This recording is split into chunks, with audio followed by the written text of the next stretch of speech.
eye.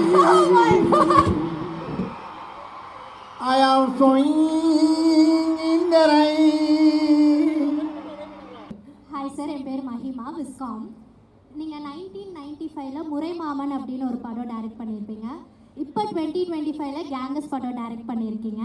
அப்போ 1995 இருந்த Sundar C சாருக்கும் இப்போ 2025 இருக்க சுந்தர் சி சாருக்கும் என்ன வித்தியாசம்? அதாவது அப்போ மொட்டை அடிக்காமல் இருந்தார், இப்போ மொட்டை அடிச்சிருக்காரு முருகன் கோயிலில் போய்.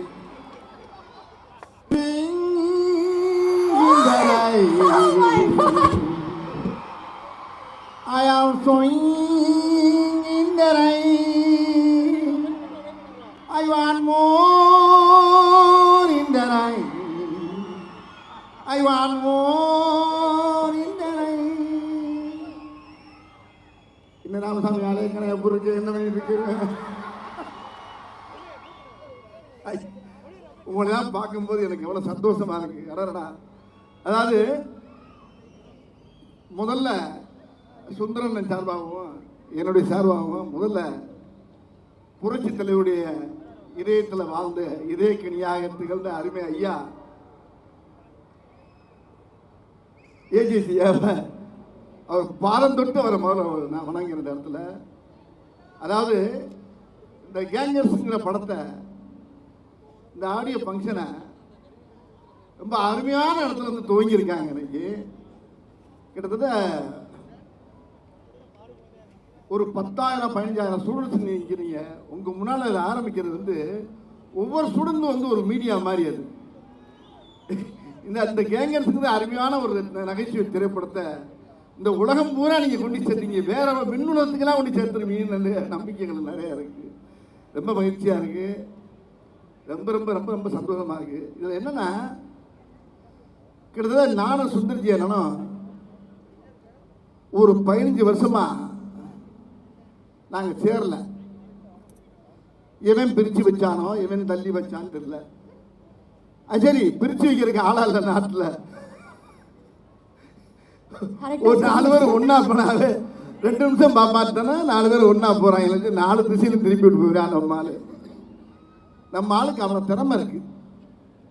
சேர்த்து வைக்கிறானா சேர்த்து வைக்கிறானா இல்லையோ, பிரித்து வைக்கிறதுல பெரிய இல்லைங்க நம்ம ஆள். அங்கே போய் ஒரு பாலை போடுவாங்க, அதே பந்தை இங்கேருந்து போடுவாங்க. இந்த அரசியலில் பார்த்துருப்பீங்க, சில பேட்டியெல்லாம் பார்த்துருப்பீங்க. என்னங்க உங்களை பற்றி எப்படி கேட்குறாங்களே, உங்கள் அபிப்பிராயம் என்ன? அது எப்படி கேட்குறது? கேட்கும்போது எப்படி பார்த்துருப்பீங்க, பேட்டியில் பார்த்துருப்பீங்க. சார் நீங்கள் வந்து ரொம்ப வர வர உங்களுக்கு திமிரு அதிகமாகி போச்சாம்ல அப்படின்னு அவர் சொல்கிறாரு. அதை பற்றி உங்கள் கருத்து என்ன? சின்ன பிள்ளையில போட்டு விடுறது அதுக்கு பேர் இப்போ வேற. அப்படியா சொன்னாங்க? அவன் பெரிய யோக்கியனாக பார்த்தான செருப்பை கொண்டு அடிப்பேன்னு சொல்லிடுறவன் நேரம் இங்கே வருவாங்க. ஏமா உங்களை பார்த்தா செருப்பை கொண்டு அடிக்கிறேன்றாரு, அதை பற்றி உங்கள் அபிப்பிராயம் என்ன? அப்படியா சொன்னாங்க? இப்படியே பேசி பேசி பேசி பார்த்தீங்கன்னா மீடியாவில் பூரா பயங்கரமாக ஏறும். எது அது மாதிரி உலகத்தில் வந்து பிரித்து வைக்கிறதுக்கு ரொம்ப சாதாரண விஷயம் இல்லை. அந்த மாதிரி இடையில ஏகப்பட்ட நாட்கள் நாங்கள் பிரிஞ்சது வந்து 15 ஆண்டுகளுக்கு பிரிஞ்சது வந்து எங்களுக்கு வந்து பெருசாக தெரியல. ஆனால் நேற்று பண்ண படம் மாதிரியே இருக்குது. நாங்கள் 2 பேரும் சேர்ந்து பண்ண படம், ஒரு வின்னர் படத்தில் சேர்ந்த மாதிரி இந்த படத்தில் சேர்ந்து ஒரு மிகப்பெரிய அருமையான ஒரு படத்தை கொடுத்துருக்கின்றத என்னால் சத்தியமாக சொல்ல முடியும்னு நினைக்கிறேன். அது சுந்தர்ஜி அண்ணன் கூட சேரும்போது அது அருமையான ஒரு காம்பவுண்டு. அவர் கூட இருக்க டெக்னீஷியன்ஸ் பூராமே அருமையான ஆட்கள். ஒவ்வொருத்தரும் பார்த்தீங்கன்னா ஒரு புத்திசாலி, ஒரு கேமராமேனாக இருக்கட்டும், அவர் கூட இருக்க அசிஸ்டண்ட் வெங்கடு, மனோ, பத்ரி, இந்த மாதிரி கேமராமேன் ஒரு நம்ம கிச்சா, இப்படி எல்லாருடைய உழைப்பும் பார்த்தீங்கன்னா டீம் ஒர்க் வந்து இவர்கிட்ட தான் நான் நிறையா பார்த்துருக்கேன். தமிழ் சினிமாவில் வந்து அதிகமாக இருக்கக்கூடிய நகைச்சுவை நடிகரில் வந்து கொஞ்சம் கம்மி தான். பொதுவாக எடுத்துக்கிட்டிங்கன்னா ரவிக்குமார் பண்ணுவார், பி வாஸ் பண்ணுவார். அதுக்கப்புறம் அதிகமாக எனக்கு பண்ணுறது வந்து ரொம்ப தமிழ் திரையுலகத்தில் சுந்தர்ஜி அண்ணங்கிறத நான் சத்தியம் பண்ணி சொல்ல முடியும் என்னால். என்ன காரணம்னா, என்னுடைய பர்ஸ் அவர் கண்டிப்பாக தெரியும். அவர் எதை போட்டால் எதை போடலாம் அப்படிங்கிறத அவரு கண்டுபிடிச்சி வச்சுருப்பாரு. இப்படி இந்த ஒவ்வொரு படத்தில் ஒவ்வொரு காட்சியும் ஒவ்வொரு சீனும் பார்த்தீங்கன்னா ரொம்ப ரொம்ப ரசித்து ரசித்து ரசித்து பண்ணியிருக்கான். இல்லை வெங்கட் என்னுடைய தம்பி அசோசியேட் டைரக்டர் சொன்ன மாதிரி, இல்லை எப்படி இந்த படத்தில் நாங்கள் இது பண்ணோம்னா, நான் என்ன நினைக்கிறேனோ அவர் அதை பேசி வச்சுருப்பார். அவர் அதே மாதிரி அவர் என்ன நினைக்கிறாரோ அதை நாங்கள் 2 பேரும் சேர்ந்து பேசி வச்சுருப்போம். இதில் ஒவ்வொரு காட்சியும் அமைகிறது வந்து 2வது விஷயமா இருந்தால் கூட இது சும்மா பேசி முடிச்சு இமிடியட்டாக 35 நாளில் அந்த படத்தை நாங்கள் முடித்தோங்க. இது ஏன் இவ்வளோ சீக்கிரம் இந்த படம் முடிச்சு எப்படி நடத்துங்கிறது கடவுளுக்கு தான் தெரியுது. இதுக்கு சரியான ஒத்துழைப்பு கொடுத்தது ஐயா ஏஜேசி அவர்களும் நம்ம மதன் சார் அவர்கள் அந்த அந்த அந்த ஐயாவுடைய அந்த புனித தயாரிப்பாளர்களுடைய அந்த கூட்டமே சேர்ந்து எங்களுக்கு அவ்வளோ ஒத்துழைப்பு கொடுத்து இந்த படத்தை ரொம்ப சிறப்பாக எங்களுக்கு பெரிய வெற்றி படமாக்கி கொடுத்துருக்காங்கன்றது இந்த மேடையில் பேசும்போது எனக்கு ஒரு வெற்றி விழா மேடம் மாதிரியே தெரியுது. உங்களுக்கு கேட்கக்கூடிய நீங்கள் என்ன கேட்குறீங்களோ, நீங்கள் என்னென்ன மீம் கிரியேட்டர்ஸ் இங்கே நிறைய எக்கச்சக்கமாக இருப்பீங்க, நல்லா தெரியும். இங்கே ஒவ்வொரு ஸ்டூடெண்ட்டும் எல்லாம் ஒவ்வொரு மீம் கிரியேட்டர்ஸ் தான். உங்களுக்கு வேண்டிய தீனி ஏகப்பட்ட இடம் இந்த படத்தில் நிறைய இருக்குது. அதனால் நீங்கள் தைரியமாக குடும்பத்தோடு உட்காந்து தியேட்டரில் உட்காந்து இந்த படத்தை பார்க்கணும். அப்போ தான் இந்த படத்தோட எப்பயுமே தனியாக உட்காந்து ஒரு படம் பார்த்து தானாக செஞ்சோம்னா நம்மளே பைத்தியம் மாதிரி நினைப்போம். அப்படி பார்க்கக்கூடாது. தியேட்டரில் உட்காந்து கும்பலோடு பார்க்கும்போது தான் அந்த மூளையில் ஒருத்தன் சிரிப்பான். அப்போ ஏன் சிரிக்கிறாங்க போது அங்கேருந்து ஃபயர் ஆகும் பாருங்க. அப்படியே கூட்டத்தில் அப்படி மொத்தமாக குடும்பத்தோடு உட்காந்து கூட்டத்தோடு உட்காந்து பார்க்கும்போது தான் ஒரு நகைச்சுவைக்கு என்ன பவர் இருக்குது, இந்த கதை எப்படி போயிட்டு இருக்கு, இதுக்கு எப்படி சிரிப்பு வருப்புங்கிறத நீங்கள் அங்கே பார்க்க முடியும். ஆகையினால இந்த படம் ஒரு அருமையான வெற்றி படம். இந்த வெற்றி படத்தில் நீங்கள் கண்டிப்பாக எல்லோரும் குடும்பத்தோடு போய் பார்க்கணும். இந்த படத்தை 24ஆம் தேதி நீங்கள் கண்ணை நல்லா விழிச்சிட்டு ஒரு வரைக்கு 10 தடவை பார்ப்பீங்க. இந்த படத்தை அருமையான படத்தை அமைச்சு கொடுத்துருக்காரு எங்கள் அண்ணன் டைரக்டர் சுந்தர்ஜி அவர்கள். இதுக்கு வந்து முழுக்க பெரிய ஒத்துழைப்பு அவருடைய டைரக்ஷன் தான். அவரோட சேர்ந்தனால தான் இல்லை நல்லா நடிச்சிருக்கேன்னு நினைக்கிறேன். இதுக்கு முன்னாலே நடிச்சனோ இல்லையோங்கிறது எனக்கு புரியல. ஏன்னா என்கிட்ட என்ன இருக்குங்கிறப்ப அவர் அழகாக எடுத்துருவார் அவர்கிட்ட. அதே மாதிரி அவர்கிட்டையும் நான் கேட்டு வாங்குவேன். அது மாதிரி இசையும் நல்லா வந்திருக்கு இந்த படத்தில். ஆமாம். இப்போ என்ன நீங்கள் வேற கேள்வி கேட்கணும் அங்கேருந்து ஆரம்பிச்சிங்கன்னா ஆமாண்ணே இப்போ நம்ம அம்புழுக்கலாம். ஓகேண்ணே. அது என்னன்னா இந்த நேரமா நீங்களும் வாங்கம்மா. அதான் இவரை கேளுங்க முதல்ல. அதாவது என்ன, நான் இந்த தருணத்தில் நீங்கள் 2 பேரும் சேர்ந்து நம்மளுடைய ஸ்டூடெண்ட்ஸோட ஒரு குரூப் செல்ஃபி எடுத்தால் நல்லா இருக்கும்னு சொல்லி பார்க்குறோம். இவளு வேறு கூட சேர்ந்து எடுக்கிறதுக்கு ஒன்று நான் நடுவில் போய் நிற்கிறேன். ஆனால் இல்லைண்ணே, இங்கிட்ட இருந்து கேமராவை மட்டும் தூக்கணும்னா நம்ம பிள்ளைங்க அந்த கேமரா ஃப்ளாஷ் லைட் வச்சிருக்கீங்களாப்பா, எல்லாரும் ஃப்ளாஷ் லைட் மட்டும் ஆன் பண்ணுங்க. இந்த மொமெண்ட் அப்படியே கேப்சர் பண்ணிக்கலாம்னு ஒரு அற்புதமான நம்ம கிட்டத்தட்ட மதுரை அழகர் திருவிழாவை ரீக்ரியேட் பண்றோம். ஆமா, நம்ம பசங்க பண்ணிடுவாங்க. வர போறதுக்கு முன்னாலே எல்லாரும் all the flashlights on please. Hi sir, என் பேர் மஹிமா, விஸ்காம். நீங்கள் 1995ல் முறைமாமன் அப்படின்னு ஒரு படம் டைரக்ட் பண்ணியிருப்பீங்க. இப்போ 2025ல் கேங்கஸ் படம் டைரக்ட் பண்ணியிருக்கீங்க. அப்போ 1995ல் இருந்த சுந்தர் சி சாருக்கும் இப்போ 2025ல் இருக்க சுந்தர் சி சாருக்கும் என்ன வித்தியாசம் இருக்கு? அதாவது அப்போ மொட்டை அடிக்காமல் இருந்தாரு, இப்போ மொட்டை அடிச்சிருக்காரு முருகன் கோயிலில் போய். நான் சும்மா ஜாலியாக சொன்னேம்மா, இது முருகன் கோயிலுக்கு அடித்த மொட்டைம்மா இந்த படத்துக்காக சொல்லுங்க. இல்லை, ஒரு வித்தியாசம் இல்லைங்க. அப்போ ஒரு படம் முதல் படம் ரிலீஸ் ஆகும்போது என்ன பயம், பதட்டம், டென்ஷன் இருந்துச்சோ அதே பயம், பதட்டம், டென்ஷனே வந்து இப்பவும் இருக்குது. அடுத்த வாரம் இந்நேரம் வந்து ரிலீஸ் ஆக போகுது படம். ஸோ அந்த பயம் எப்பவும் இருக்குது. பண்ணுற வேலையில் அந்த பயம், பதட்டம் இருந்தால் நம்மளோட வெற்றி தேவதை நம்மளுக்கு எப்போ ஆசீர்வாதம் பண்ணுவாங்கிறது என் நம்பிக்கை. ஸோ அப்போலேருந்து இப்போ வரைக்கும் நான் அதே சுந்தர் தான். Thank you sir. சூப்பர். அந்த பீதி இருந்துகிட்டே தான் இருக்கு. பாரு, சாம்பிளே பயங்கரமா இருந்ததுல. ஆமா, அற்புதமான கேள்வி. யோசிப்போமா? கத்துக்கிற தலைவரே அடுத்து வாங்க. Hi sir, I'm Jayasurya from second year animation. என் கொஸ்டின் வந்து சுந்தர் சி சாருக்கு. சார், நீங்கள் சூப்பர் ஸ்டார் ரஜினிகாந்த் சாரை வச்சு ஃபிலிம் டைரக்ட் பண்ணியிருக்கீங்க, உலகநாயகன் கமல்ஹாசன் சாரை வச்சு ஃபிலிம் டைரக்ட் பண்ணியிருக்கீங்க. இவங்க 2 பேர்கிட்ட இருந்தும் நீங்கள் பார்த்த வியந்த விஷயம் என்ன சார்? 2 பேர்ட்டையும் இப்போ வியந்த விஷயம் என்ன பார்த்தீங்கன்னா, டெடிகேஷன் டுவர்ட்ஸ் த ஒர்க். அதாவது ஒரு கதை பேசினோடனே நிறைய பேர் வந்து நிறைய பேர் நான் சினிமாவில் பார்க்குறேன், முதல் படம் கிடைச்சோடனே லைஃப் செட்டில்டு, நம்ம ஜெயிச்சிட்டோம் அப்படின்னு நினைப்பாங்க. அப்படி இல்லை. இந்த படத்தில் பொன்னம்பல டைலாக் இருக்கணும், முதல்ல வீடு கட்டணும்னா குழியை தோண்டணும், மண்ணை போடணும், சிமெண்ட்டை பூசணும். அந்த மாதிரி ஏகப்பட்ட உழைப்பு இருக்குது. ரஜினி சார், கமல் சார் 2 பேரையும் நான் பார்த்தேன். அவங்கள்ட்ட நான் கற்றுட்ட ஒரு விஷயம் என்னென்னா, ஷார்ட் எடுக்க ஒரு வரைக்கும் அந்த இம்ப்ரூவைசேஷன் அதை பற்றி தான் யோசிச்சுட்டு இருப்பாங்க. அதை தவிர வேறு எந்த வித பேச்சு இருக்காது. அந்த படம் ஆரம்பித்து முடிக்கிற ஒரு 6 மாதத்துக்கு 9 மாதம் அந்த பீரியடில் பார்த்தீங்கன்னா அவங்க தூங்குறது, சாப்பிட்றது எல்லாமே அந்த படத்தை பற்றி தான்.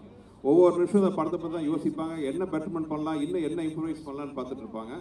அது சினிமா மேக்கிங் மட்டும் இல்லை, நம்ம லைஃபுக்கு ரொம்ப முக்கியமான விஷயம். நம்ம லைஃப்பில் எந்த வேலையை பண்ணாலும் அதில் சின்சியர் டு த கோராக ஒர்க் பண்ணுங்கிறது வந்து அவங்க எனக்கு கொடுத்துட்ட பாடம்.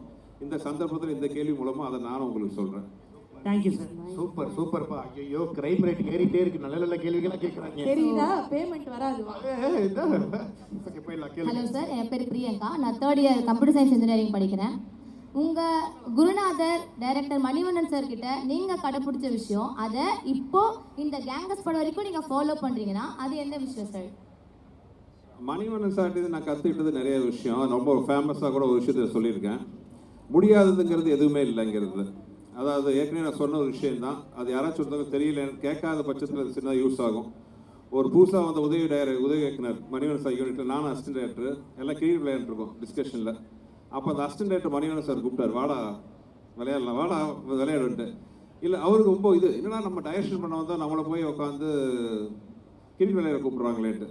அப்போ வந்து அவர் சொன்னார், சார் இல்லை சார் கிரிக்கெட் வராது அப்படின்னு சொன்னார் அந்த டைரக்டர், அந்த உதவி இயக்குனர். அப்போ மணிவண்ணன் சார் டக்குன்னு ஒரு வார்த்தை சொன்னார், ஏண்டா அப்போது டைரக்ஷன் மட்டும் குழந்தையிலா பிறக்கும் போது எங்கள் அப்பா கற்றுக் கொடுத்து அனுப்பிச்சாரான்னாரு. ஸோ அது எனக்கு ரொம்ப மனசில் பதிஞ்ச ஒரு விஷயம். முடியாதுங்கிற விஷயம் எதுவுமே கிடையாது. முயற்சி பண்ணால் எதுவாக இருந்தாலும் முடியும்.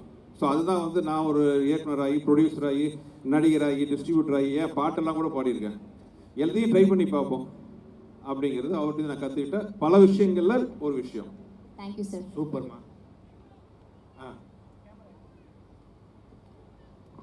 சார் என் கொஸ்டின் உங்களுக்கு தான் சுந்தசி சார். என் பேர் Noel, film tech final year. So almost 30 இயர்ஸாக தமிழ் சினிமாவில் பல திரைப்படங்கள், பல நடிகர்கள், பல இயக்குநர்களோட ட்ராவல் பண்ணிகிட்டு இருக்கீங்க. ஸோ உங்களை பொறுத்த வரைக்கும் தமிழ் சினிமாவை அடுத்த கட்டத்துக்கு கொண்டு போகிறது கமர்ஷியல் ஃபிலிம்ஸா இல்லை அன்பே சிவம் மாதிரி எக்ஸ்பெரிமெண்டல் ஃபிலிம்ஸா? உங்கள் ஒப்பீனியன் என்ன? கையில் 10 விரல் இருக்குது, ஒவ்வொரு விரலும் ஒவ்வொரு மாதிரி. நீங்கள் டெய்லி சக்கரை பொங்கலே சாப்பிட்ருந்தாலும் தகட்டும், காரமே சாப்பிட்ருந்தாலும் நல்லா இருக்காது.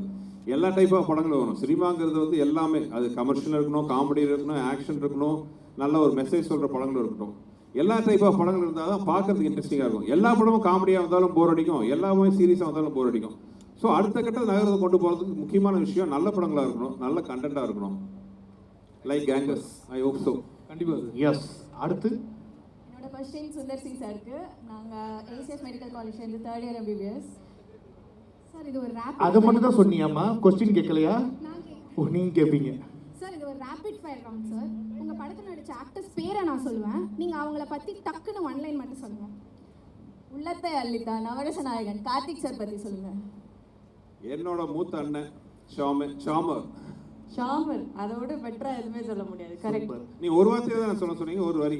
இல்லை அவங்க ஒரு வரியில கேட்பாங்க, நீங்கள் ஒரு வார்த்தையில் சொல்லணுமா? அது ரூல்ஸை மாற்றிட்டாங்க. ஓ அப்படியா சார். அன்பே சிவம் ஆக்டர் மேடி சார் பற்றி.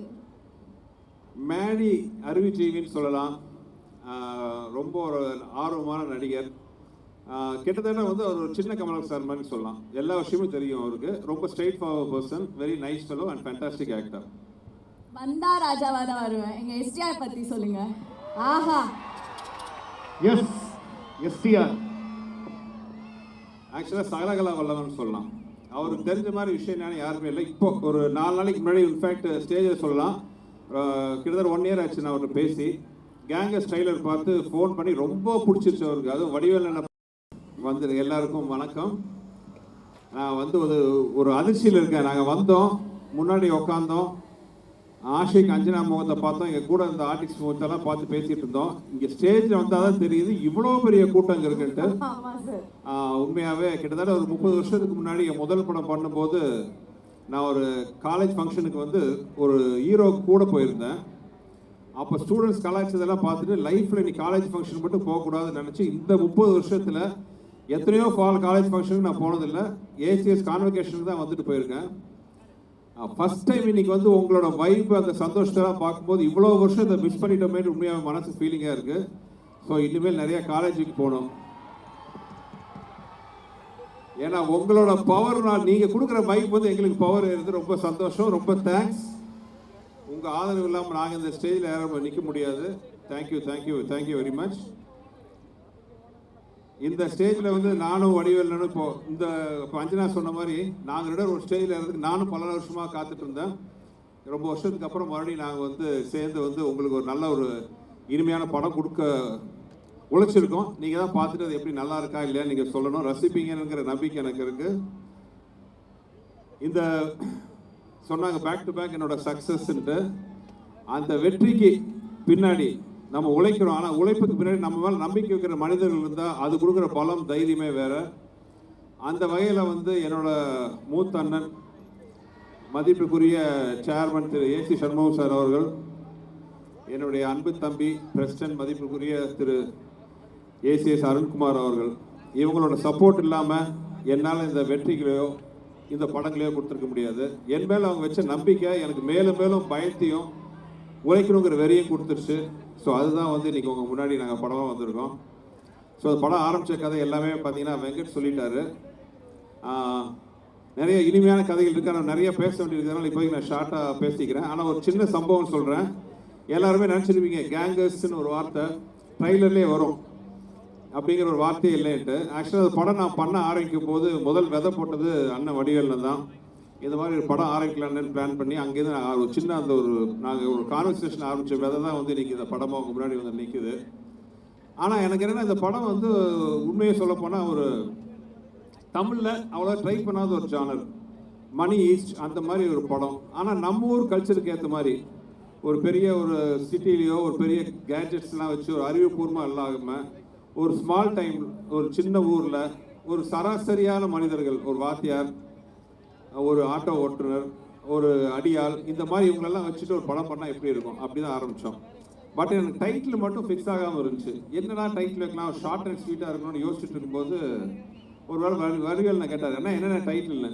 இல்லைண்ணே இந்த கேங்ஸ் ஆஃப் வாசிப்பூர் அப்படிலாம் வந்திருக்கு, கேங்ஸ்டர்ஸ் அப்படிலாம் ஒரு ஸ்டைலிஷாக சின்னதாக வேணும், ஆனால் சரியாக செட் ஆக மாட்டேங்குதுண்ணே அப்படின்னு கேட்டுட்டு இருந்தேன். அப்போ தான் வடிவேல் நான் அசால்ட்டாக சொல்லிட்டு போயினா கேங்கர்ஸ் அப்படின்னு, கேங்கர்ஸ் அப்படின்னாரு. நான் சிரிச்சுட்டு சொன்னேன், அண்ணா கேங்கர்ஸ்ங்கிற வார்த்தையே இல்லைண்ணே, அது கேங்ஸ்டர்ஸ். அப்படியாண்ணே நமக்கு என்னென்ன தெரியும்னு சொல்லிட்டு போயிட்டாரு. ஆனால் அவர் அந்த வெள்ளந்தியாக சொன்ன அந்த ஒரு விஷயம் வந்து எனக்கு ரொம்ப பிடிச்சிது. கேங்கர்ஸ் அதே அப்படி வார்த்தை வச்சா என்ன தப்பா, நம்ம கண்டுபிடிக்கிறதா எல்லாமே. இது வடிவேல் இங்கிலீஷ் ஒரு ஆக்ஸ்போர்ட் யூனிவர்சிட்டி கொடுத்த என்சைக்ளோபீடியா கொடுத்த ஒரு வார்த்தையாக இருக்கட்டுமேன்ட்டு கேங்கர்ஸ் டைட்டில் வச்சோம். இப்படி ஆரம்பிச்ச ஒரு படம். இன்னைக்கு வடிவேல்னு கொஞ்சம் படத்தை பற்றி பேசுவார். தலைவா